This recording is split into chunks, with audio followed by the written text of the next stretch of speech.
Stay humble, huwag masyadong mataas.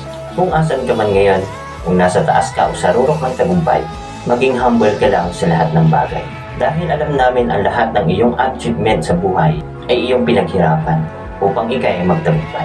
At kahit nabot mo na yung mga hinahangad mo, dapat yung mga apak sa mga paa mo ay mananatiling mapagpakumbaba sa kapwa-tao.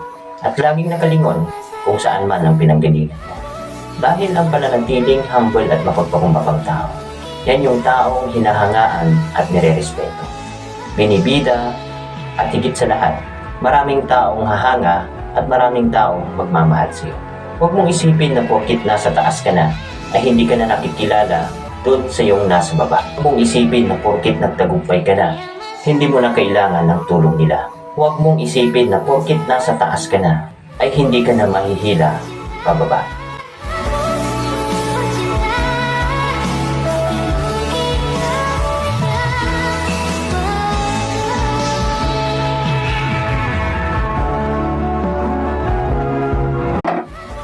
Stay humble, huwag masyadong mataas.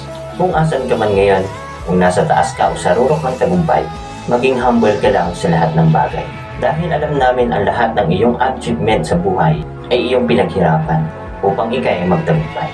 At kahit nabot mo na yung mga hinahangad mo, dapat yung mga apak sa mga paa mo ay mananatiling mapagpakumbaba sa kapwa-tao. At laging nakalingon kung saan man ang pinanggalingan mo. Dahil ang pananatiling humble at mapagpakumbabang tao, yan yung taong hinahangaan at nire-respeto. Binibida at higit sa lahat, maraming taong hahanga at maraming taong magmamahal sa iyo. Huwag mong isipin na porkit nasa taas ka na ay hindi ka na nakikilala doon sa iyong nasa baba. Huwag mong isipin na porkit nagtagumpay ka na, hindi mo na kailangan ng tulong nila.